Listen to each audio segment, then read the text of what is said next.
Assalamualaikum warahmatullahi wabarakatuh. Perkenalkan, saya Selvi Ari Rusdiana, guru dari SMP Negeri 1 Kesamben.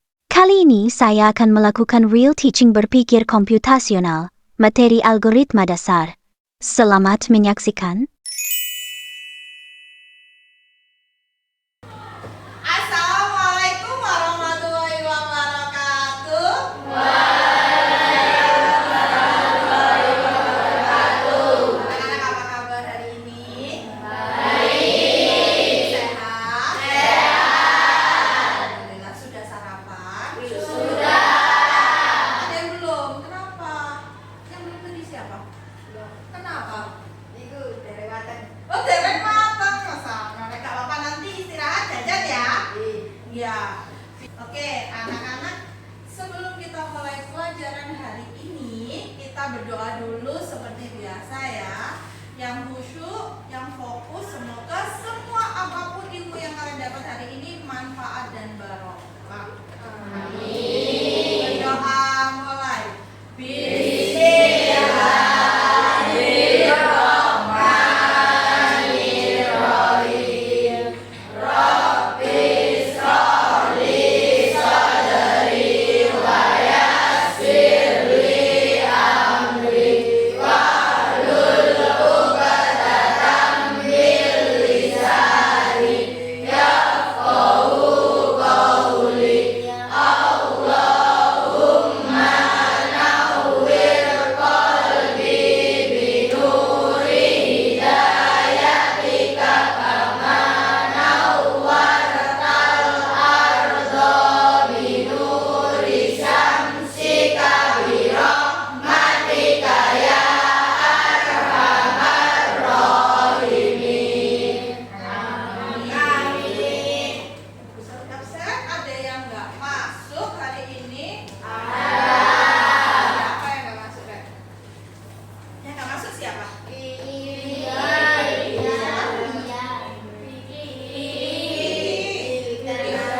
kenapa Kiki? Sakit. Terus?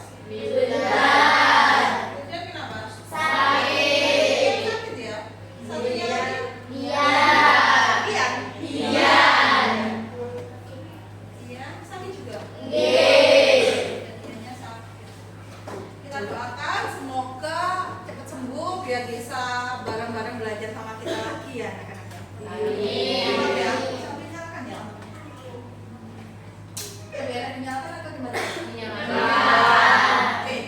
Nah, kemarin kita sudah belajar tentang apa? Ada yang ingat? Ada? Oke, siap apa, Mas? Kemarin belajar apa? Memecahkan masalah. Iya, memecahkan masalah, langkah-langkah memecahkan masalah ya kemarin. Oke, sekarang kita lanjut sebentar. Seru nggak kemarin belajarnya, Nek? Seru. Sekarang lebih seru lagi. Sekarang kita akan belajar tentang algoritma. Kita akan nanti kita bantuin robot biar dapat harta karun. Seru ya? Kalian akan setelah belajar hari ini kalian akan tahu algoritma itu apa, urutan langkah sistematisnya, kemudian gimana cara menyusun algoritma supaya robotnya tadi itu sampai ke harta karunnya biar dapat harta karun biar jadi orang kaya. Mau jadi orang kaya? Kemudian juga kita akan membandingkan mana sih jalan yang tercepat biar dapat harta karun. Bingung ya harta karun terus sih. Oke? Nah, ada pertanyaan nih sebelum ke situ. Ada yang pernah lihat AI di HP? Ada yang punya HP? Pertanyaan dulu, ada yang punya HP? Siapa yang punya HP-nya sendiri? Oh, hampir mayoritas punya HP-nya sendiri ya? Main game? Main. Nah, pernah lihat yang namanya, menurut kamu yang namanya AI di game HP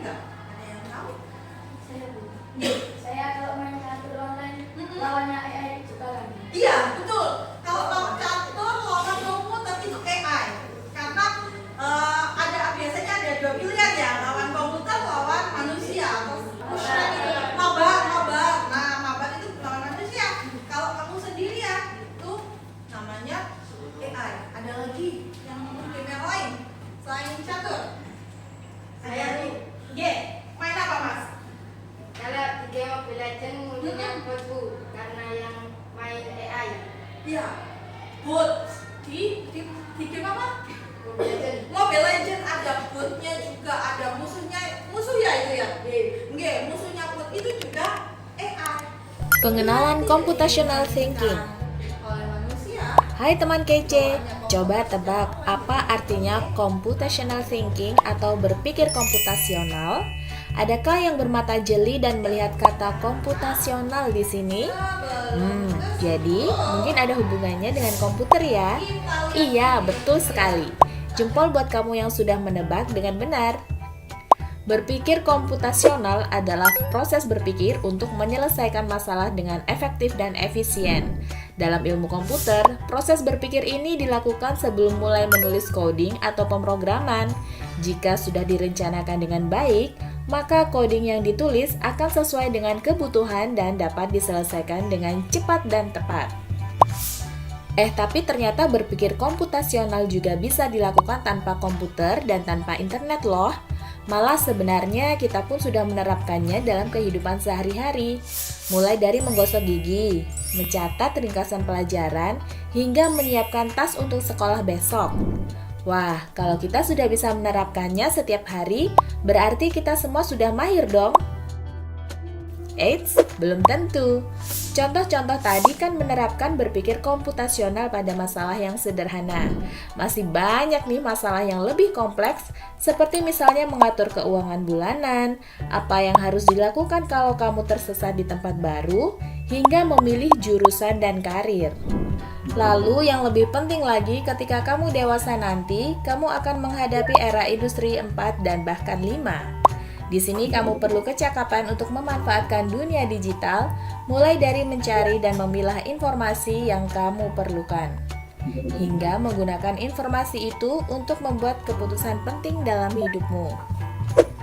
Menghadapi masalah kompleks kehidupan di masa sekarang dan masa depan ini mirip seperti merencanakan coding yang sudah dibahas sebelumnya. Kuncinya adalah memahami masalah dengan tuntas dan mencari cara menyelesaikan yang efektif dan efisien. Nah, kalau begitu, bagaimana agar kita bisa berpikir komputasional?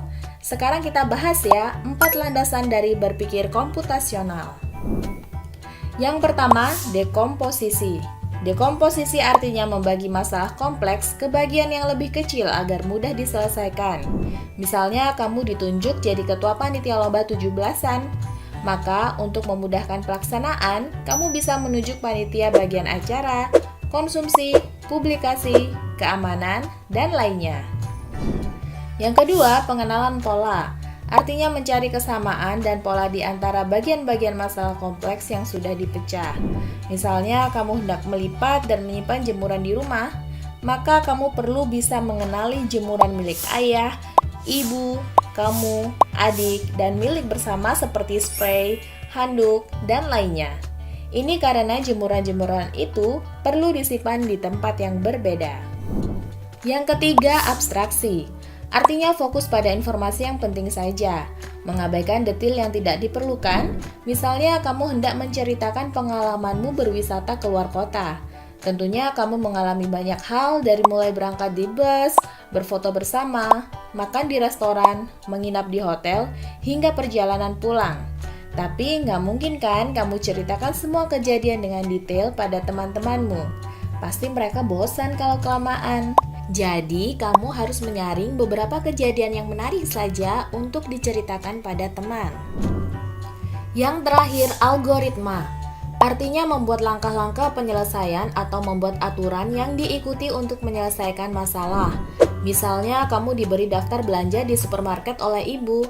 Ada minyak goreng, telur, roti, sayur, dan kopi. Lalu, kamu harus buru-buru karena ibu sudah mau memasak dengan minyak goreng itu.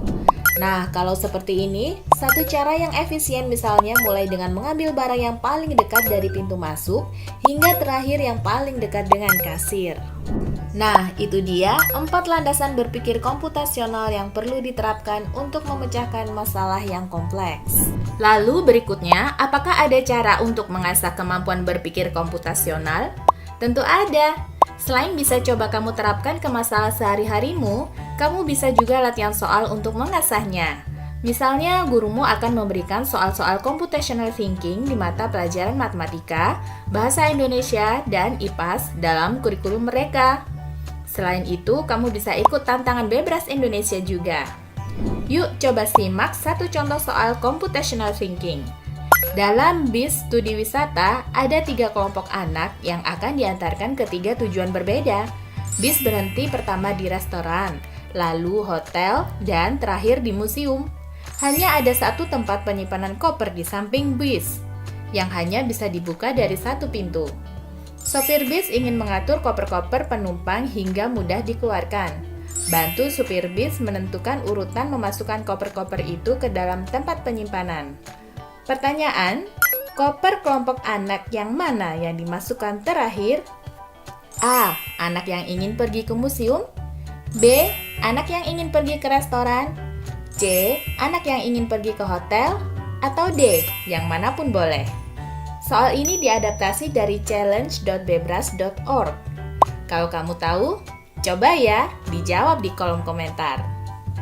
Kejar cita, kejar ilmu, raih cita.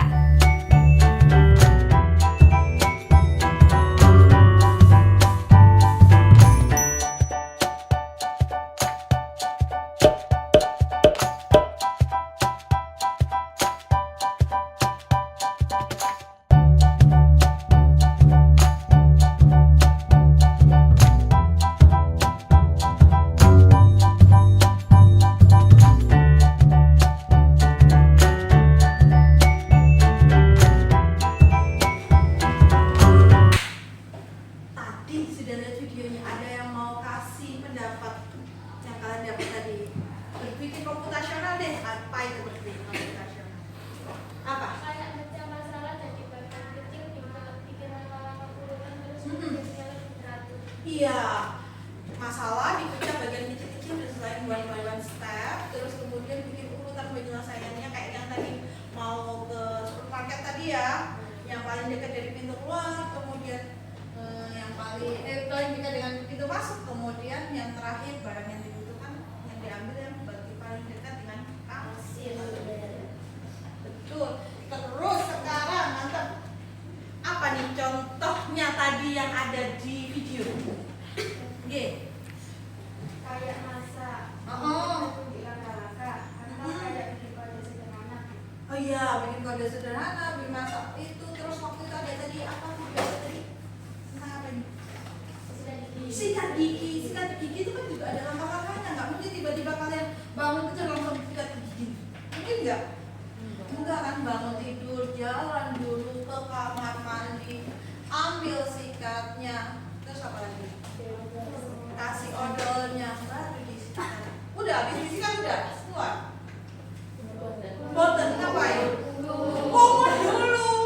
Iya, kan menjijikan ya, masa masih ada pulsanya, terus sekolah ya diketawain temennya ya. Oke, kenapa sih itu jadi penting tahu step by step langkah mengerjakannya? Ada yang mau kasih pendapat? Boleh? Kenapa?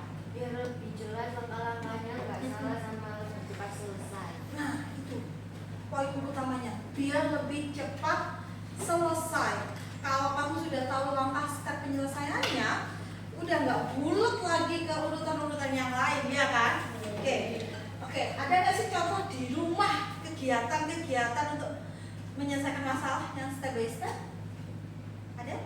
Ada yang mau? Di rumah kira-kira ngapain ya? Yang dari video tadi boleh dicontek apa? Menyiapkan tas untuk berangkat ke sekolah. Menyiapkan tas untuk berangkat sekolah. Hari ini bawa apa? Dilihat jadwalnya dulu, ditata dulu. Itu kegiatan apa lagi? Yang tadi ada di video tadi, yang kegiatan habis nyuci baju tadi apa ya? Menjemur harus diapain tadi? Yang tadi di video kalau menjemur. Dipisah apanya enggak? Pakaiannya yang punya ibu dulu, taruh di sini punya ayah. Nah, keren ya. Oke, sudah bisa ngebayangin step by stepnya ya. Oke, kali ini kita akan lanjut ke LKPD. Kita akan fokus ke algoritma. yaitu menentukan langkah. Nah, kalian Bu Selvi akan kasih LKPD si robot pemburu harta karun. Tugasnya simple. Kalian cari jalan si robot ini biar dapat harta karun, biar jadi orang kaya si robotnya. Oke? Nah, di sini ada langkah kerjanya yang harus kalian baca. Di antaranya, sebelum sampai harta karun, robot ini juga harus ngumpulin koin biar makin kaya si robot, ya kan? Terus si robot nggak boleh nabrak gunung, ya, hancur nanti. Nabrak bom apa mana, biwak ya. Dan nggak boleh kecemplung sungai, nggak boleh kecemplung sungai, ya. Bisa ya, bantuin si robot ya. Oke, bekerja dalam kelompok yang baik, semuanya bekerja sama, jangan ada yang nganggur, diskusi bareng-bareng. Nanti kalau sudah selesai, boleh untuk ditempel di papan.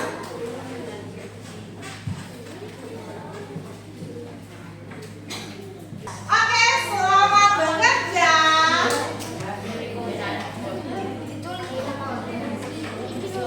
Kalau ada kesulitan boleh tanya bisa lihat ya.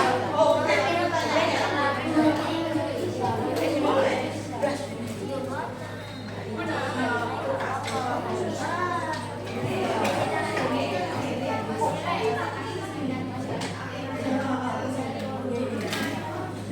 Oke.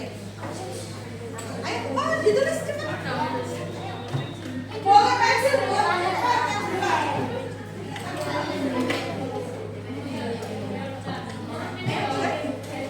Boleh pensil. Waktunya hanya 10 menit, 20 menit ya. Enggak apa-apa, nama panggilan aja.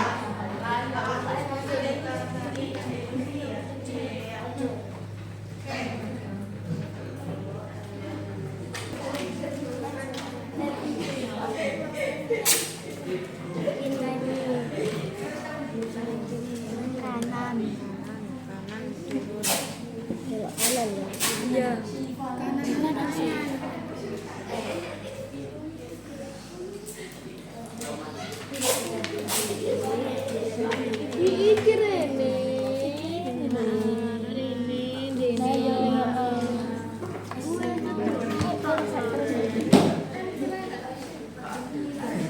Aman?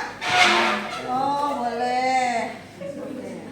Sekarang tinggal masukkan ini ke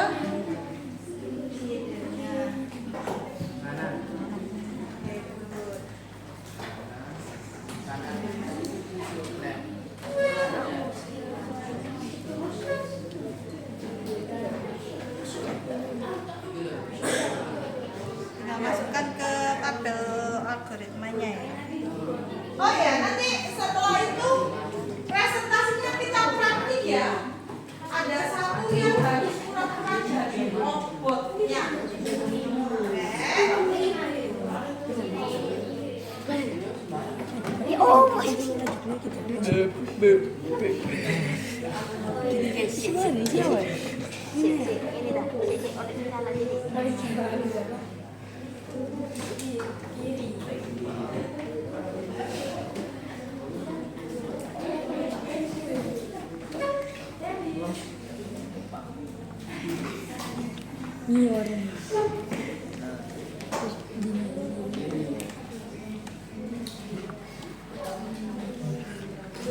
Terus 6 bawah turun.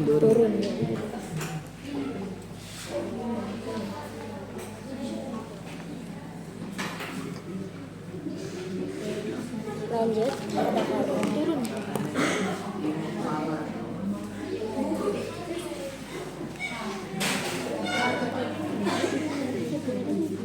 Nah, ya ditarik ini. Ditarik.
Pelan-pelan, Mas. Yang rapi nggak, Mbak? Atas bawah aja yang nyolosinya. Mas, ada geser aja, Mas. Geser, Mas. Geser. Aja biar pas. Sip. Itu solusinya di. Oh, sudah selesai semua ya? Belum selesai? Oh, sudah. Sudah, duduk dulu. Yuk, geser, Mas. Geser dikit. Nah, oke.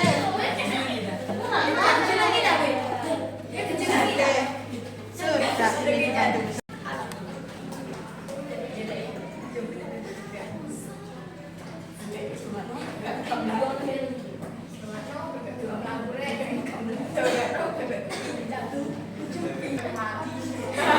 Sebelum kita undi siapa yang presentasi lebih dulu, kita ice breaking dulu ya biar seger. Ya, oke.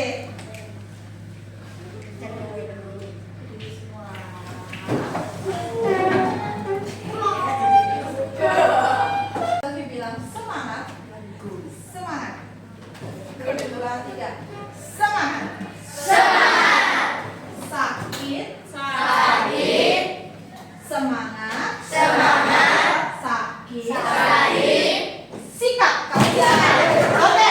Yang benar ini benar. Boleh baca ya. Saya yang paling pertama kali benar nanti dapat level 1 yang kedua. Ya. Oke. Ini pertandingan sangat sengit. Oh, ini banyak. Tugas ini ada. Ini barang sini. Kita oke. Oke. Ya. Itu ya. Itu ilustrasinya Bu Safi. Kalau salah ilustrasi berarti diskualifikasi loh ya. Bu Safi udah bilang sikat, kamu udah ambil bukunya, diskualifikasi berarti kamu yang gak ambil ya. Stop. Oke. 1, 2, 3. Semangat. Sakit. Semangat. Sakit.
Turun.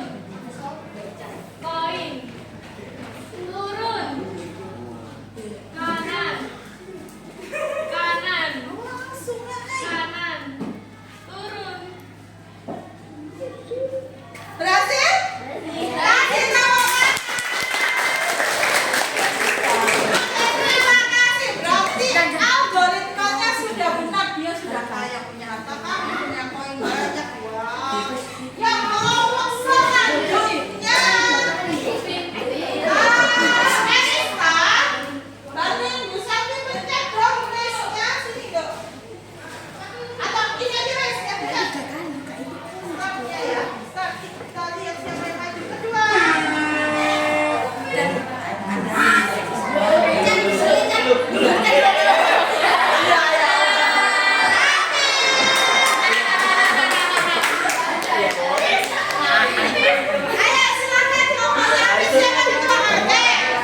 berhasil semua, berarti kalian sukses menjalankan robotnya. Keren. Tepuk tangan buat kalian semua.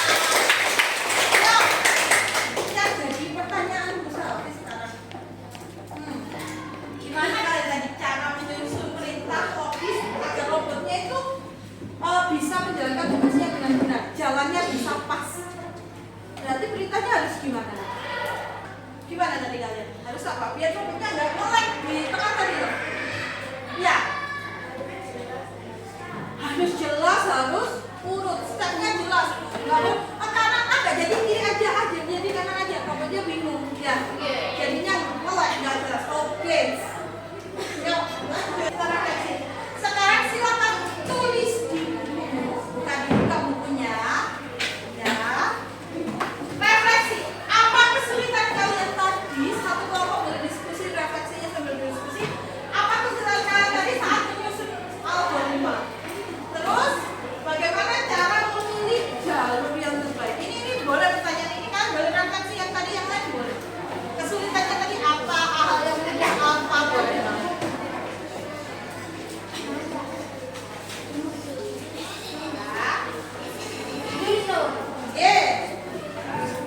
Atau didiskusikan aja, nggak usah ditulis wes. Siapa yang mau jawab pertanyaan itu? Nomor 1 dulu. Oke, boleh. Pertama, apa kesulitan saat menyusun logat tadi? Aku agak bingung sama pada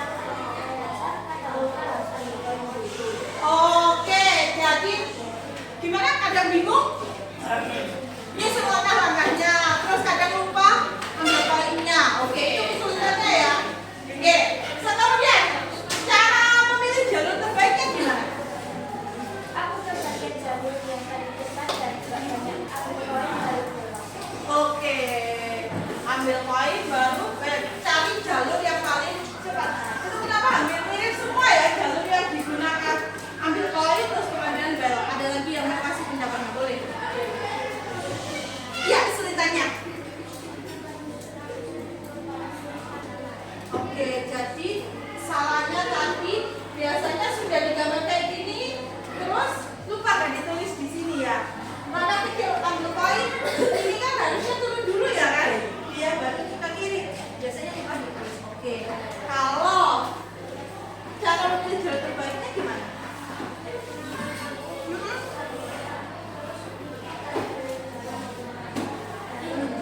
Oke, jadi dicek dulu terus tahu mana jalur tercepat. Hampir sama atau ada yang punya ini lagi? Iya, boleh Mbak? Gimana? Iya. Iya, kesulitannya gimana? Kesulitannya apa?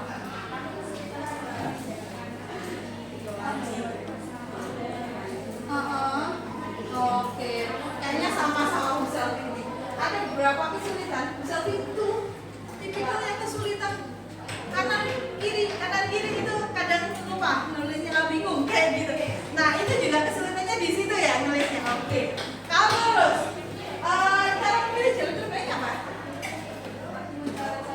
Oh, kertasnya dicolek, pantesan banyak hapusan ya. Jadi dicolek dulu, terus habis itu pilih jalur terbaik. Oke. Kasih tepuk tangan buat kalian. Bagus banget. Terima kasih ya, Nak. Kita ke kesimpulan hari ini. Hari ini kita belajar apa ya? Ada bisa yang mau ngambil kesimpulan, boleh dibaca di atas. Anak-anak harus baca di atas tentang algoritma. Siapa yang mau? Siapa yang mau? Mau? Ayo bantuin dong. Algoritma. Kelihatan? Ya, yang ringan. Algoritma adalah langkah-langkah teratur untuk menyelesaikan masalah atau proses pembuatan. Iya, langkah teratur untuk menyelesaikan suatu masalah atau tujuan. Yang poin kedua ada yang mau bantu? Boleh Mbak. Supaya bisa menjalankan dengan benar, kita harus membuat algoritma yang jelas dan ada lapisan misalnya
pingin banget siangnya panas banget, menjaga kesehatannya nggih.